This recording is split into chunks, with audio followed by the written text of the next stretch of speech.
All right, hello everyone. Thanks for joining us for today's Move Carlsbad workshop. This is the third of a series of 4 workshops that we're doing for this Move Carlsbad campaign, which is part of the Age-Friendly Carlsbad initiative. You can learn more about the Age-Friendly Carlsbad initiative at www.carlsbadca.gov/age-friendly-carlsbad. I'll go ahead and put that link in the chat. And then you can learn more about the workshops at carlsbadca.gov/workshops. With that, I'm going to transfer this presentation over to our partners at Circulate San Diego and Morgan Ruby. So Morgan, go ahead and take it away. All right, thanks so much for the intro, Joe. Hi, my name is Morgan Ruby. I'm an assistant planner at Circulate San Diego. I just want to first take the time to thank everyone for joining us this morning. This is workshop 3 of 4, which I'll touch on a bit more. I'm here today in partnership with the City of Carlsbad for this Move Carlsbad workshop series, as Joe mentioned. And just to reiterate, Move Carlsbad is a part of the Age-Friendly initiative in partnership with the San Diego Foundation and the AARP. So I put a link up here that you can visit for Carlsbad's Age-Friendly webpage, and we'll cover that again at the very end. So today, as I mentioned, is the 3rd Move Carlsbad workshop. And the Morgan, first is your screen's not. You don't have a you don't have a. Thank you so much. Okay. That is important. Can you see it now? Yep, I can see it now. Great, thank you so much for letting me know. The thing is just my intro slide. All right, so just to go over the workshop series and what we've covered so far. Our first workshop 2 weeks ago, we talked about ride sharing. That covered Uber, Lyft, RideFact. And last week we talked about public transit and getting around Carlsbad via bus and the coaster and Amtrak. So if you missed any of those workshops and you're interested, we'll provide the link in the chat and you can watch them on your own time. And today we are going to be talking about walking and biking in Carlsbad with very special guests. So first, I just want to start off about who is Circulate San Diego and what we do as an organization. Circulate is a local nonprofit, and we work with residents and communities across San Diego County. And we have 2 arms to our organization. We have the planning and educational side, which we focus on mobility assessments, safety campaigns, and community engagement. And then we also have the policy side, where we advocate for safer streets, transit, and sustainable growth. So our team is made up of lawyers and planners, which is pretty unique in our niche field. So first, I just want to introduce the presenters today. We have very special presenters. First, we have Corporal Matthew Bowen with the Carlsbad PD. He's been with the Carlsbad Police Department for over 10 years, been in patrol for over 5, and has been in the traffic unit for the last 4 years. Then we'll have a presentation from Pete Pensiers, who is a certified cycling instructor for the League of American Bicyclists, Carlsbad Traffic and Mobility Commissioner, and has ridden over 600,000 miles, including a charity tricycle ride. And he rides and walks almost anywhere. Then we'll finish it up with a presentation from Michael Tolley, who's a park planner at the City of Carlsbad, and he manages the Carlsbad Trails and Open Space program, as well as runs the Volunteer Trails program. So all 3 presenters have great information for you today. Because we're going to be a little tight on time, we're going to split up the questions. So after we have Corporal Matt Bowen and Commissioner Pete Pensiers, we'll have about 5-10 minutes for questions before we enter into Michael Tolley's presentation at the end. So if you have any questions throughout the presentations, go ahead and put them in the chat box. If you don't know where that is, at the very bottom of your screen, you should see a little chat icon, and there might be some notifications there already. That's where we'll be sharing some important links throughout, and you can just write in questions, and when we're ready to take them, we'll address your questions. So with that being said, I'm going to stop sharing my screen here and pass it over to Corporal Matt Bowen. Thank you, Morgan. Let me get my presentation going here. Does everybody have the presentation shown on their screen? Yes, it's just not in full screen yet. Perfect. Okay. I just kind of wanted to touch base real quick, and like Morgan said, we're thank you for joining us, taking time out of your day to hopefully gain something from this bike safety class, make your experience cycling as safe as possible. As she mentioned before, I'm a corporal with the Carlsbad Police Department. I've been in the traffic unit for about 4 years. That included being on a motorcycle where we were conducting enforcement. Recently, I've been moved to a traffic collision investigator where I handle all the mainly collisions, hit and run follow-ups, serious and fatal collisions. So I'm very aware of all the collisions that come through our city, and we do get quite a bit of them that are involving bicyclists. So hopefully you can take some of these things that we see on a day-to-day basis and apply them to your cycling experience. So we never have to meet in that manner is our goal. So touching base on goals, as a police department, our main goal here is not to go out and just write a bunch of tickets to everybody. Our goal is everybody's safety is our primary goal. Obviously, we have numerous different ways that we can approach that through enforcement and writing the tickets, which is not necessarily our primary goal. We typically try to focus more on the education portion of it, which is essentially what we're doing here today, to pass along information that we see on that day-to-day basis that are, causing these collisions or, contributing factors. So just kind of want to touch base on that. Our goal here is to keep everybody safe and make it home safe as possible. So we're going to touch base really quick on just some of the more common rules of the road that we see on a day-to-day basis. There's a huge section in the California Vehicle Code section that applies specifically to bikes. We would be here all day if I had to go through every single individual one. So just kind of pulling out a few of the main ones that we see on a day-to-day basis that are usually put yourself at a vulnerable position to be involved in accidents. So we're going to go over just a few of them right here. The first one would definitely be the obeying traffic signals. A lot of cyclists, I think, are unaware that traffic signals apply to them just like it does a vehicle. You are required to stop for red lights, wait for the green light, and proceed once you have that green light. It is a very common practice that we see on a day-to-day basis where cyclists may be uneducated or don't know this, and will go right through red lights constantly, which is going to put yourself at risk of being involved in an accident. So the next one that we have is stop signs. These also apply to you just like it does to a vehicle. Got to come to a complete stop at the limit lines, make sure it's safe to proceed through. We see a very common practice for bicyclists will approach these stop signs. Sometimes it's a little inconvenience because it's on a hill. You don't want to stop and then have to start again, and they'll just go ahead and go straight through those, kind of putting yourself at risk because vehicles are expecting you to stop. So they don't expect you to go right through it. They're treating you as a vehicle. So very important to obey both of those, the traffic signals and the stop signs. The next one on the list is staying on the right side of the road. This one is probably the most important one that I can stress the most to really understand and follow. It is required by law that you travel when available in the bike lane. They're designated for you to keep you safe as possible and out of the flow of traffic. And the other one is traveling in the same direction as the vehicles on the roadway. This is one of the most common things we see typically with the younger cyclists that are maybe unaware that this is a law. When you're traveling in the wrong direction, even if you are utilizing the bike lane, it is, like I said, against the California Vehicle Code section. But it puts you at a very high risk to being involved in a collision. If you're traveling in the wrong direction and you're coming up to an intersection with another roadway and a vehicle pulls up and is trying to enter the flow of traffic, they're typically going to be looking to their left, making sure that the flow of traffic and it's safe for them to enter.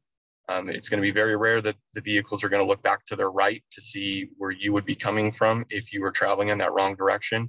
And it is very common for those vehicles just to go ahead and proceed because they feel that it is safe to do so because there's no traffic coming from the left. So that puts you at risk of a vehicle pulling out in front of you. And like I said, that's probably one of the most common things we see is putting yourself at a very high risk of being involved in a collision. Next on the list that we see very common, especially along Carlsbad Boulevard, along the coast, is stopping for pedestrians. Again, almost all the vehicle code sections that apply to vehicles also apply to bicyclists. This is a very common one where bicyclists will be going down Carlsbad Boulevard near the beach. It's a high pedestrian area.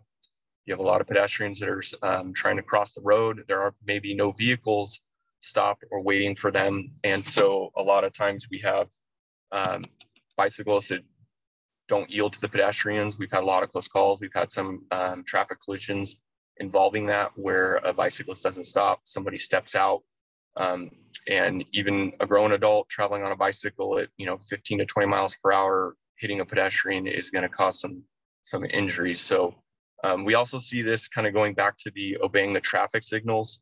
We see a lot of them where downtown Carlsbad area, we do have a couple of unique intersections that are called the scrambles, where it allows all 4 lanes of travel are stopped all at the same time, allowing everybody to cross at a diagonal. We see a lot of bicyclists that they will stop for the red light, or they don't stop for the red light, and when everybody's crossing, they just ride right on through there. Like I said, you are required by law to stop and wait for that green light, just like a vehicle. There are some ways around that. If you want to dismount your bike and become a pedestrian and walk your bike through there, that is allowed. And I think the next presenter will touch base a little more on that, so I won't get too involved in that. But these are definitely the 4 ones to really focus on and trying to keep yourself as safe as possible out there. One of the other ones we do have in Carlsbad is there are no bikes allowed sidewalks, e-bikes, regular bikes. Again, this is a safety thing. There's a designated bicycle lane that is designed for the bicyclist, and there's sidewalks that are designed for pedestrians, and then the roadway designed for the vehicles. By keeping all of this separated, it creates a safer environment for all commuters to stay as safe as possible. Again, mixing a bicycle traveling at 15, 20 miles an hour on a sidewalk where you have pedestrians, it just usually puts everybody at risk to be involved in some type of collision. So make sure we're staying off of the sidewalks. Touching base on some of the safety and equipment, there's obviously following the rules of the road are going to keep you safe, but there's some things as far as one of the most common things that we hear when we go to these accidents that are involving a vehicle and a pedestrian is it's very common to hear at the scene the driver of the vehicle to say, I didn't see the bicyclist, I didn't even know he was there, or she. So visibility is a big one. When you're choosing your cycling gear or protective gear, just always keep that in mind. Brighter colors, more visibility, it's going to keep you safer. Usually will stand out a little more. Vehicles and drivers are able to pick you out a little quicker than if you're wearing something that's maybe doesn't stand out, more of like a black or some other colors that blend in a little more. So just keep that in mind when you're purchasing your equipment. Lighting equipment, it is required by law if you are riding at night to have the appropriate lighting, usually a white facing, forward facing light and a red to the rear. Obviously that is a law for if you are riding at night.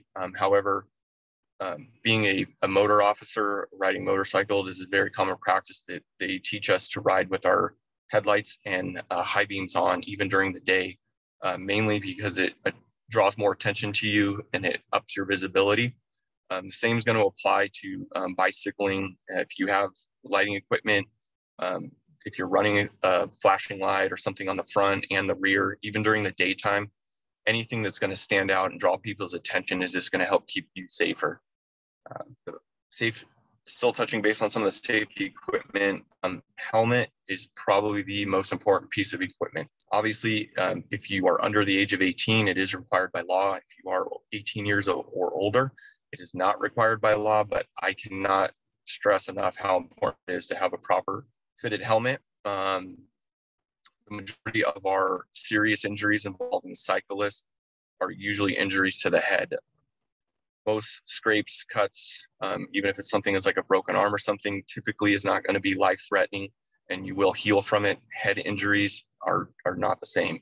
Like I said, that's probably one of the most common things we see with these serious injuries is whether not wearing a helmet, improper helmet, not fastened appropriately, and that's usually the cause of the major injuries. Touching base on some defensive riding.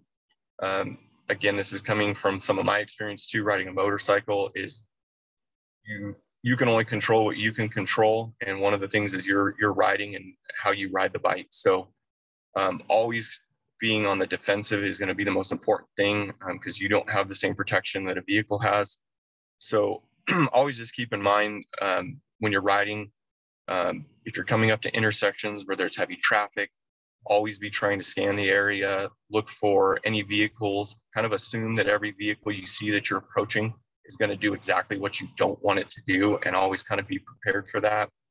I always recommend, if you are approaching heavy congested areas, always maybe kind of watch your speed a little bit.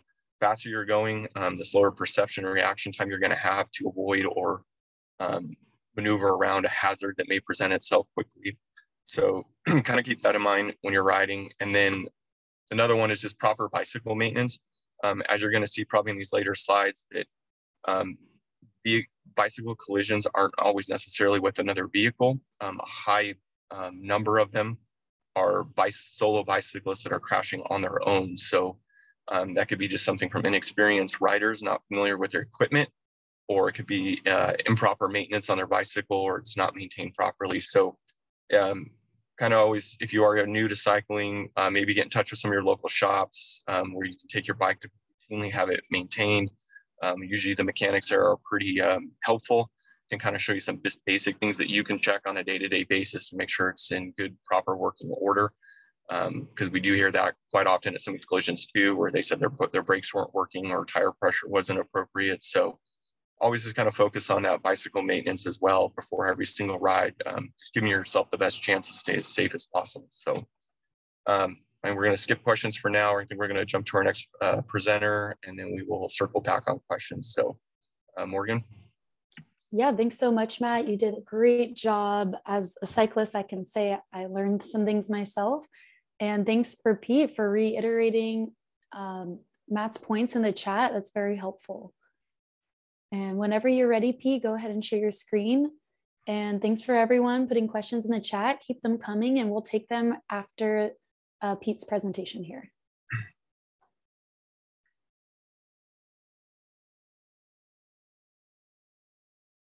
And Pete, you're muted.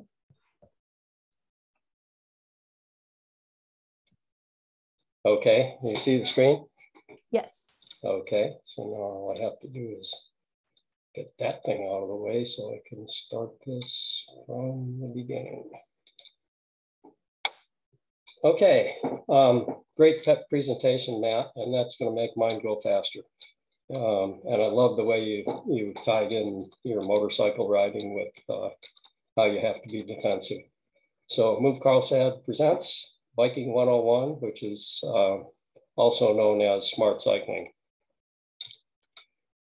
So when you're a smart cyclist with street skills, you can ride anywhere. And so these are shots that were taken in Carlsbad in the last year. And you can see people enjoying riding their bikes. The one on the right is one of the smart cycling road classes we did this year. Every errand can be a reason to get out there and ride your bike. Person on the left is a bike commuter. You'll notice he must have he's either got an e-bike so he can get there without sweating, or it's a real short commute. So when he shows up at work, he's ready to go. The people on the right are using their bikes to shop. And that's something that I do all the time now that I'm retired. I don't commute anymore. Recreational rides don't require a car. So on the left, you see a great shot of a place. This must be a file photo from somewhere, because that's not here in Southern California. There's too much green. On the right is a family trip, coast to coast. Every once in a while, when you start riding a bike, you get the itch to ride cross country. And in this case, the individual in the middle is the father of the two sons, and they rode from California to the East Coast. And you can see they almost made it at this point, all the way to the New York border. You can travel further than you can while riding just by using public transportation. So all of these, like Amtrak, the trolley down in San Diego, buses, North County Transit District, the ferry that takes you over to Coronado, and both the coaster and the Metrolink all take bikes. So these are the smart cycling topics that we talk about in our class. And Matt has just covered cycling and the law, so I'm not going to do that. Safety is the next section. I'm going to just breeze through that, just hit the highlights. And you can see that there's other things in here that he talked about too, is visibility, you know, where to ride on the street. All those things are in there, and some helpful tips on how to trip signals, how to get through interchanges. There's some challenging places out there. You can do it, and you can do it safely. So safety, that's the big topic that everybody that signs up to take the smart cycling class, that's what they want to know. They want to know crashes, how they happen, and how to avoid them. And before we talk about that, we want to talk about cycling injuries and what's the most likely cause of cycling injuries. So I'll give you some options here, and use chat if you want to see how close you can come. So an animal, another bicycle, a parked car, a pedestrian, a solo fall, or a vehicle. And if you're just starting to ride, or if you haven't ridden a whole lot, you're going to pick the vehicle. And what you're going to find out is that's not the case. Now, this study that was done was a really extensive study. It used not only crash reports from the police, but it also used the hospital reports and so on.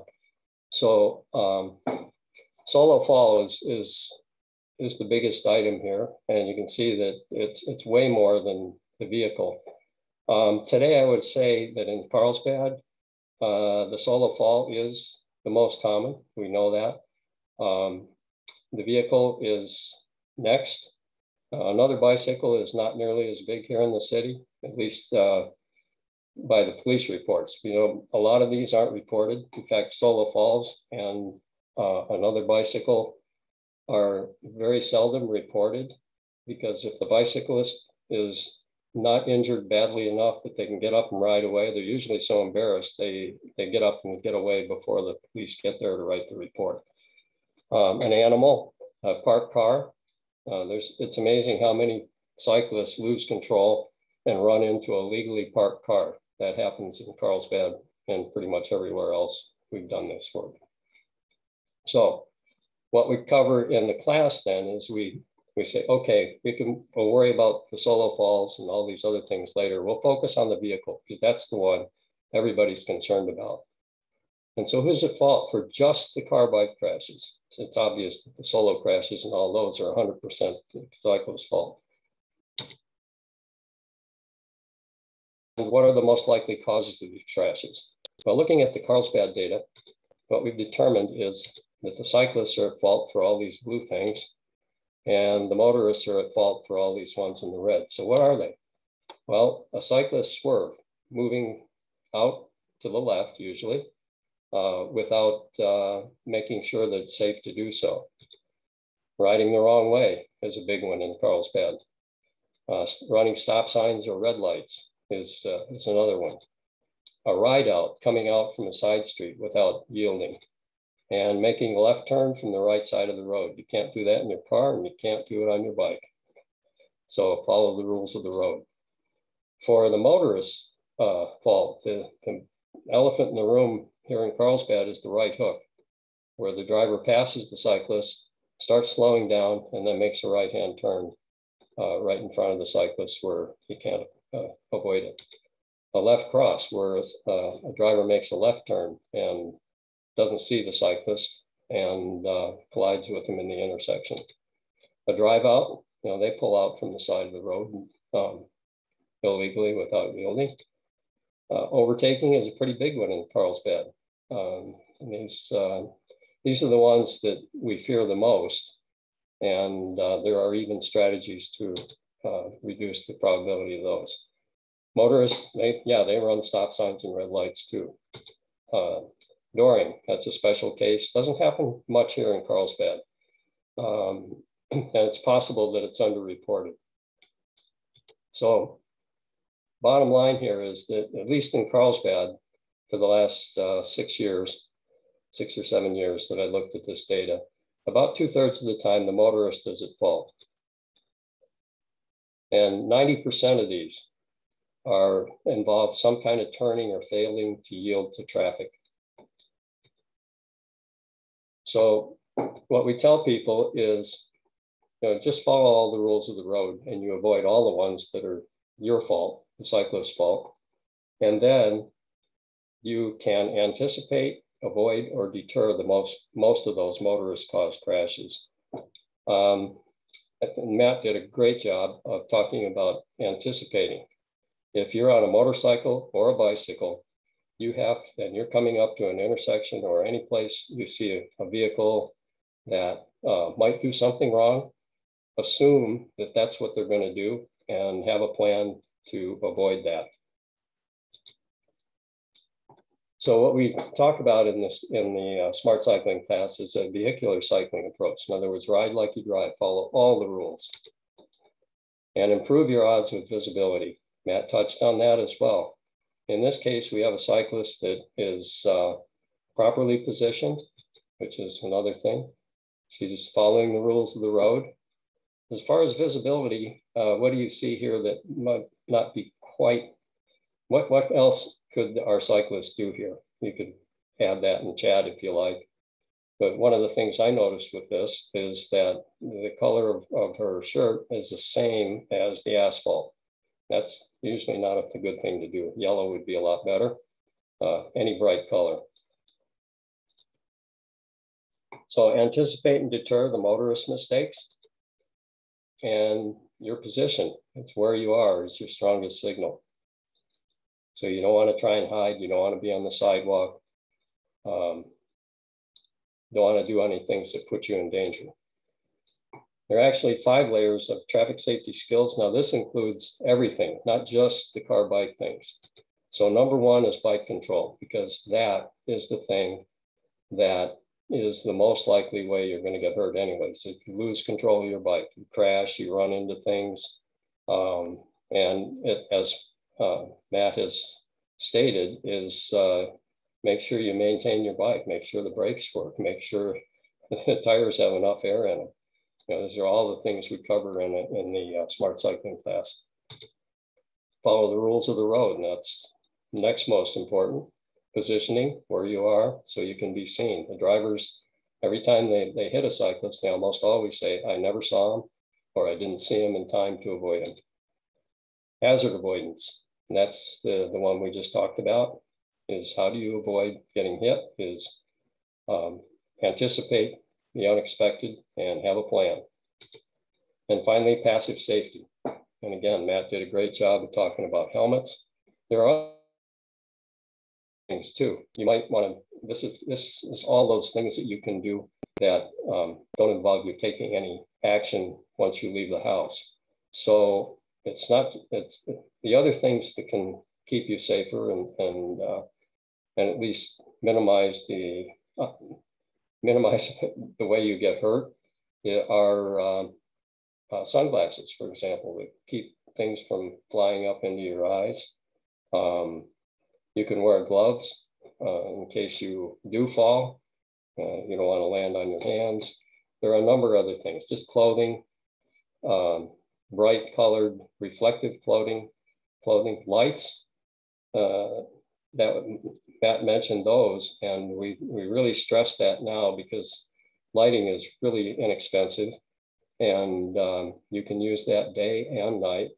It's always safer to ride during the day. You're much more visible. But if you're a commuter, you're probably going to end up riding at night, and that can still work fine, but you're going to need a lot of lights.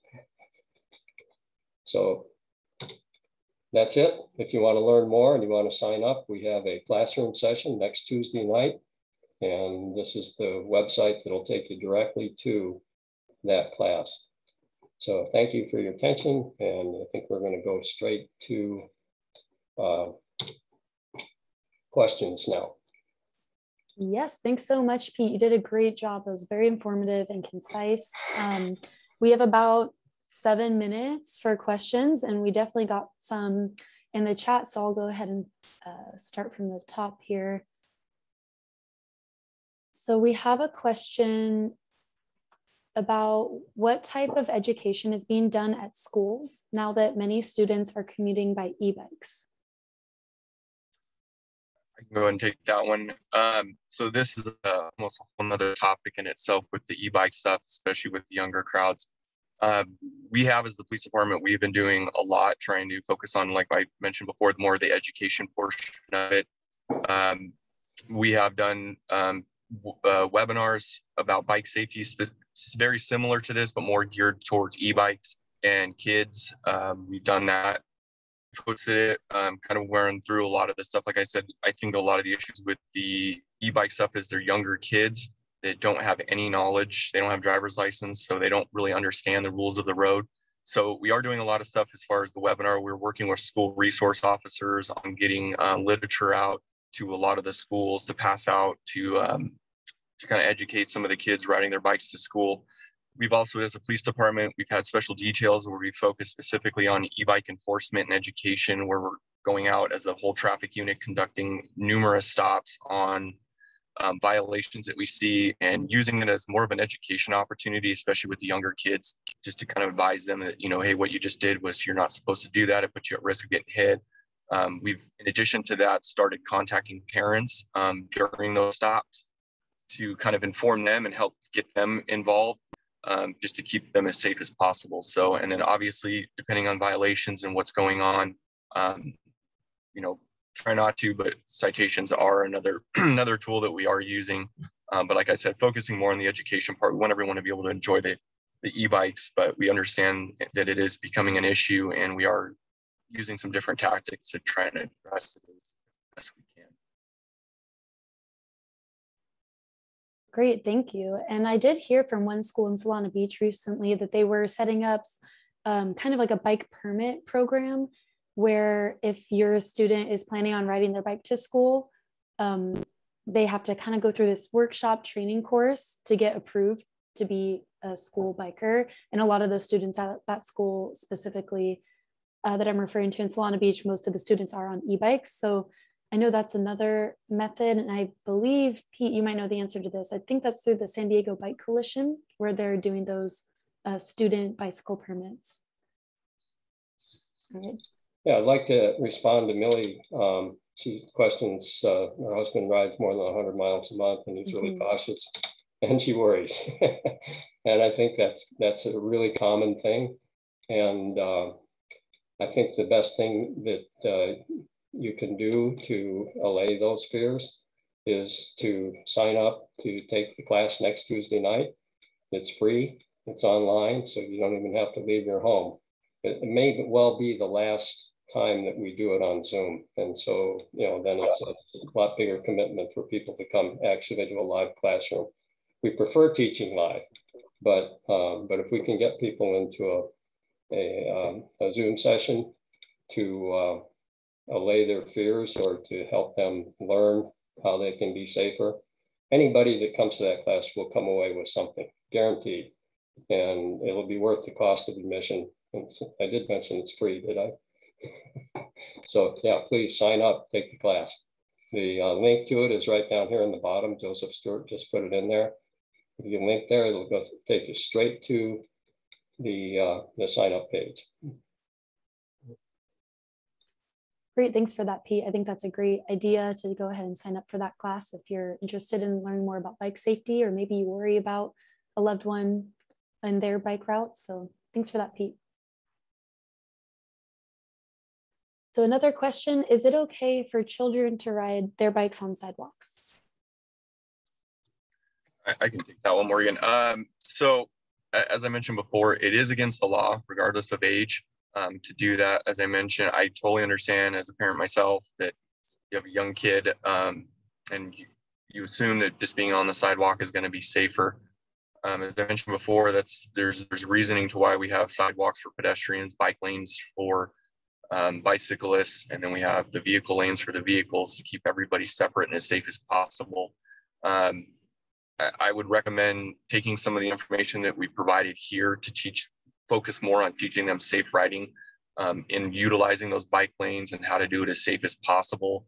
I can tell you from the police department view on it, we we get a lot of complaints of exactly that. We have a lot of these kids on e-bikes that are traveling at a high rate of speed, and they're jumping on the sidewalks and almost hitting pedestrians. So kind of have to look at it from both ways. I understand you're probably thinking in your mind it's safer for your kid to be there, but at the same time, we get a lot of complaints of people almost getting hit by e-bikes. So we want to keep everybody safe. And I think let's focus more on teaching the cyclists how to ride appropriately and keep themselves as safe as possible, utilizing the legal options, I would say. Yeah, I'd like to second that, and also mention that when we teach the classes, we teach people cycling that if they get into a situation where they don't feel comfortable and they want to get up on the sidewalk, just get off and walk. Put your bike up there and walk. And you can do that pretty much anywhere. But if you ride on a sidewalk, as Matt pointed out earlier, you put yourself at a lot of risk at every driveway, every intersection, because the motorists can't see you, and they're more likely to hit you. And just as an aside, if you get hit while you're walking on a sidewalk, it's always the driver's fault. If you get hit while you're riding on the sidewalk, it's going to be your fault. I think you can you can second that. I'm sure, Matt, when you do the investigations. So, if you, I think it goes back to a time, I tell this story at the start of the class, is that we went to Mammoth a number of years ago and took a bus. And when we got off the bus at a mid station, we had to cross the street. As we left, the driver got on the PA and he says, "Remember, when you cross the street, use the sidewalk or the crosswalk." He said, that way, if you do get hit, you get lots more money.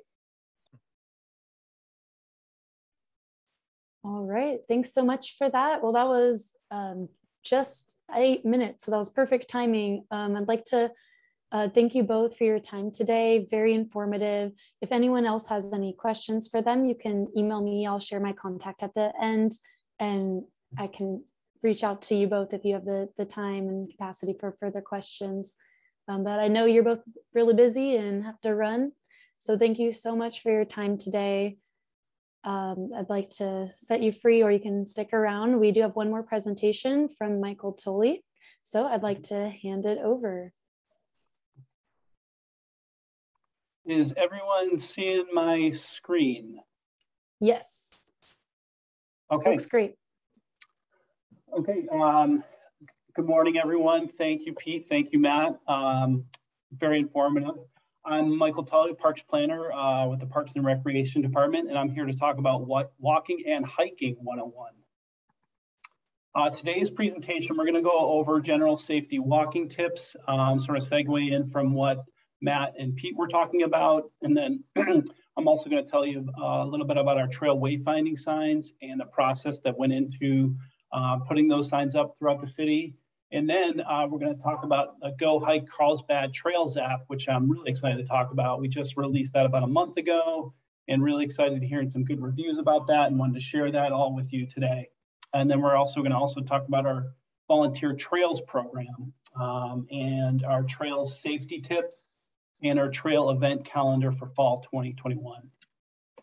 Okay, so general safety walking tips: always use crosswalks at intersections, at traffic lights, and at mid-block crossings. And always use sidewalks as provided. Now, you might be saying to yourself, well, what if crosswalks and sidewalks are not provided? And Matt, you might, maybe you can help me out with this one. I'm not a traffic engineer, so I think it's a little bit going on assumption on some of these, but if no sidewalk is provided, use the left shoulder, or would I be using the right shoulder, Matt? I just wanted to, is Matt still on with us? Okay. Yeah, I'm still here. I just want to make sure the left shoulder facing traffic would be correct if there is no sidewalk provided. I would have to do a little bit of research on this one, and I don't know if Pete maybe has the answer to this as well, but I don't believe that the pedestrians have to go with the flow of traffic. So this becomes kind of a personal choice on your end if you want to be facing traffic coming at you or walking with the flow of it. Obviously, yes, you do need to stay as close to the shoulder of the roadway as possible. But I don't know if Pete has anything on that one. I think, Pete, you're muted.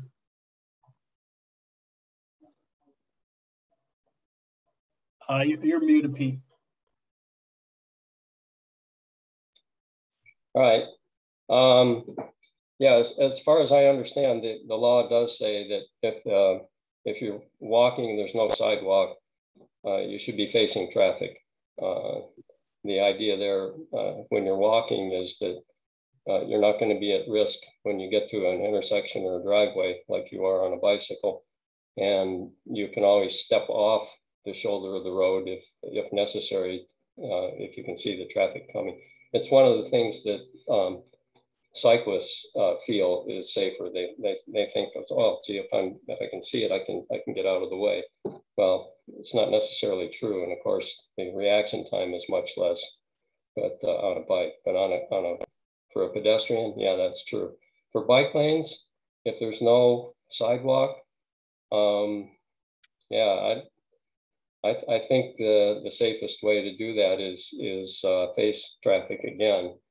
But I don't think there's a vehicle code section there. Matt, you can check me on that. I think this is one of those things where you just have to use common sense. Cyclists will generally just pass people that are in a bike lane when there is no traffic, when there are no sidewalks, or when it happens a lot down by the power plant on Carlsbad Boulevard, is that the sidewalk is full of people walking, and there are runners, and they come out and use the bike lane.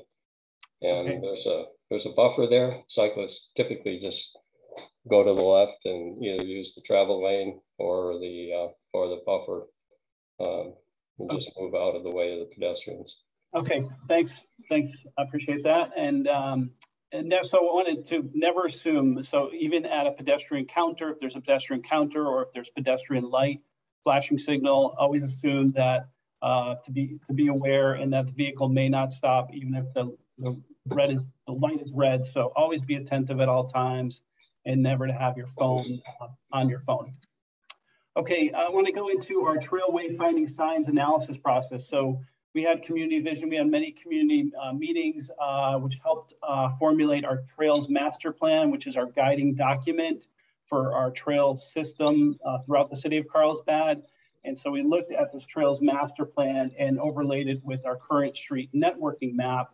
And that helped inform us where the best location for these trail wayfinding signs would be placed throughout the city in a safe manner. So as I was stating before, we had many community meetings, and people broke off into teams, and the city took in the community's input, and which helped formulate our current trails master plan with its existing conditions, our trail location, the future trail opportunities, trails that we might be building, our trail standard and design guides, which helped to inform where we were going to place these signs and the standard of what those signs would look like, as well as our operation maintenance of the trails, all helped with that analysis of the sign placement. So here is our trail wayfinding signs that we have at various locations in the city. They really point out our major trails in the city, to motorists, bicyclists, and pedestrians. It's really so that they can find our trails in a safe manner, being able to have enough time reaction to take a left-hand turn or a right-hand turn. So it's important that that was very important of where we place that. And it also helped with the non-tech savvy population. So those who don't have wayfinding app on their phones, are not very tech savvy, or some people that are just still need to follow regular directions. We just wanted to have that be very obvious to them. And then our colors and graphics follow the City of Carlsbad standard, so that these signs look very organized, and they don't seem on top of each other or jumbled. So you can easily find your trail wherever you are in the city, and that they seem very obvious on how to get to them safely. Okay, our trail wayfinding signs, where we located them, we looked at the street networking map that we currently have in the city, and we collaborated with a traffic division, and they gave us a yay or nay on which signs. Most of them, the locations that we proposed were given the okay, and they were all followed the national standard on the manual for uniform traffic safety devices. So while looking at that, that's where we place the signs. And then okay, and now the exciting part, I'm gonna talk about our Go Hike Trail app. So I don't know if you wanna put this in the chat, be great. I think Joseph might be able to do that for you. So, are you all seeing my screen? Yeah, we can see the webpage. Okay, so yeah, this is taking you to our City of Carlsbad trails page, and you click on the Go Hike Carlsbad, and it'll take you. It's not a standalone app yet, but we're hoping to turn it into a standalone app. Okay, so here you click on next. And so what I thought I would share with you is the El Fuerte Trail. El Fuerte, Bresci Ranch. So you click on a trail of your liking. So El Fuerte, Bresci Ranch Trail, and you click on the green tab here, and it takes you to information about Bresci Ranch Trail. And you can see the pictures here of the trail. And so you can see that. And then if you scroll down, you can see a little more information on it, the trail area, the trail, the length, the difficulty, surface type, parking that is close by. And what I thought was great about what we did with this app is the connections, because many city trails throughout the city are not very contiguous. So these trails really help inform you where the closest trail is if you wanted to continue your hike. So, and we have a little bit more information down below, but so now I'm going to hit the Go Hike tab. And when you hit the Go Hike tab, it takes you to the trail itself. So this is the trail, El Fuerte, highlighted in green. And I'm not going to click on this tab here, but if I did, that would take you to the location of where you are on the trail. But if I did that now, it would just take me to my office. So once you click that tab, you'll have a blue dot indicating where you are. And if you zoom in, you can see some of the connecting trails here. Poinsettia Lane, El Fuerte to Skimmer Court Trail, if you'd like to go there, or Rancho Carrillo West Trail. So, and the reason I picked this trail is, Pete, I think you had mentioned you're interested in how this app can be used for safe routes to schools. Mm-hmm. You can see Pacific Ridge School, Carrillo Elementary, and Poinsettia Elementary. You can get to all three of those schools in a very safe manner without having used the streets. So that's just one example out of many that we could provide to help for safe routes to school with this app. Okay, I also wanted to point out the information tab. So if you need, if there's an emergency or non-emergency, oh, give me 1 second. There's general information, permits, and reminders about fire prevention. So we have non-motorized vehicles, no smoking, and then some of our prohibited uses. Okay, I'm just going to go back here.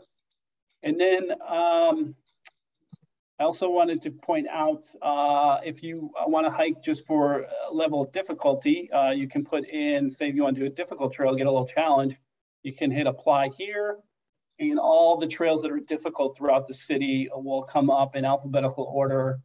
So if you're looking for a challenging hike, and the same goes for if you're looking for an easy trail to hike, you can hit apply. And all the easy trails throughout the city come up in alphabetical order. Okay. I also wanted to point out too, I need to refresh in order to be able to see that, but in case you were to get injured, I just want to show you, you'll see here in a second, all of our hospitals and any urgent care that is close by. So hopefully you don't need it, but there it is on the app. So any urgent care or hospital, you'll be able to see. Okay, so I'm going to now go back to the PowerPoint. Give me 1 second. Okay.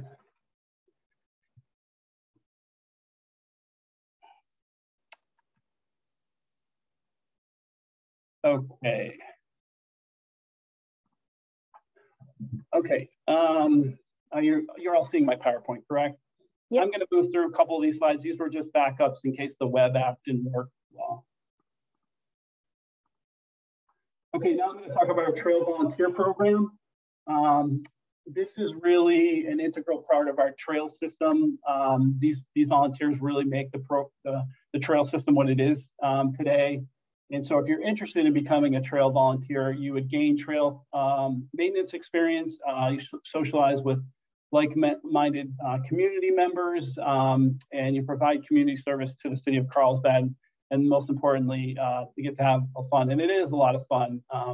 We just had an event last Saturday, and it was raining, but yet everyone was having a blast, getting the work done, even though it was cold and rainy. So I think it's a great program. I encourage you all to get involved if you're interested. Our trail volunteer program is, there's 2 types of volunteers we have. We have trail volunteers and trail captains. A trail volunteer is committed to the program, but not to the level of a trail captain. So I'm just going to talk a little bit about the trail volunteer. A trail volunteer would attend at least 3 trail events a year, assist staff with trail maintenance, and they would track their volunteer hours in a software system called Better Impact. And they would also be an ambassador to our trail system. Our trail captains are really, they really add the spirit of the program, and they're at every event, if not every other event. So it's really encouraging, but we do, for requirements, ask them to attend at least 3 trail events a year, identify maintenance needs on his or her trail, and they provide monthly reports. And they're also ambassadors to our trail program. And it's also required that they attend quarterly trail volunteer meetings, which we have twice a year. Okay, trail safety tips. It's always important to stay right on the trail. As Mike was talking, similar to the road. So if someone's coming down on a bike and they cross over into the left-hand side of the trail, and someone's coming up the right-hand side, they could potentially crash. And this is very important to our those who are hearing impaired population, because they cannot hear. A lot of people hear people coming down the bike. So it's important that you always stay right on the trail like you would on the road. For bikes as well as hiking. So always stay right when possible. Always bring water, especially this time of year. It's easy to get dehydrated. And you don't want to go off trail for numerous reasons. One of them being we have rattlesnakes in this area. But 2, it impacts the habitat and potentially causing more erosion and creating illegal trails. So we don't encourage any people going off trail. So really staying on trail is very, very important. Being aware of smoke and fire. If you do see smoke and fire, call 911 immediately. Just want to make sure that, and if you do smell or see it, make sure you walk away as quickly as you can in a safe manner. Bring a small first aid kit is very helpful, especially if you can't get the medical attention right away. Keep your phone charged. Most of our locations are within cell reception area, so it's important to keep your phone charged at all times. Wear appropriate attire, especially shoes, because you can roll your ankle or get blisters if you do not have the proper attire. And just want to talk a little bit about our trail events. We just had our Coastal Rail Trail event this past Saturday. We have one coming up on November 20th at Lake Calavera, and also one on December 15th at Hotz Grove. Our trail events typically happen on Saturdays from 8:30 a.m. to 11:30 a.m. And occasionally we have one during the week, which is the December 15th at Hotz Grove. Okay, with that, any questions? Great, thank you so much, Michael. That was very informative. I loved how you touched on the emergency urgent care centers if you're hiking, as well as the importance of staying on trail. Those are all very good, important things to know. I did have a question about the the Go Hike app, if those maps can be downloaded offline, or if you can access them if you don't have service? You can't do that at this time. We are looking, so we're going to do a phase 2 to the app, sort of like a 2.0 if I can. And we are looking at potentially being able to download those maps offline, but you cannot do that right now. But most of our areas do have cell reception so that you can get to them. But yeah, we are going to look at being able to download those for phase 2. So you basically create a PDF of that map. Yeah, that's great. Carlsbad does have pretty good cell reception, so that's a really useful tool to be able to see where you are in case you're lost on the hike. So that's awesome. We have a question: is smoking or vaping allowed on trails? No. Yeah, that's one of our municipal code. Not allowed. Smoking or vaping is not allowed on trails. Great.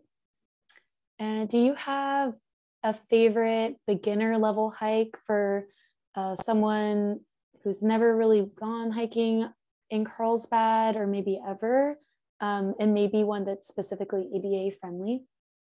I would say our coastal rail trail would probably be the best experience for someone that's ADA friendly and is new to hiking. I think that's a great trail to introduce to someone if they're looking to get into hiking for the first time.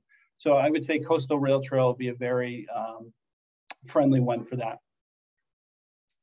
Great. And are dogs allowed on old trails? On leash. So if you have a dog on leash, dogs are not allowed off leash. I believe it is at Vehicular they do not allow. I can't remember. I'll have to get back to you. But there's one trail we do not allow dogs, and it's managed privately. It's not managed by us. Sure.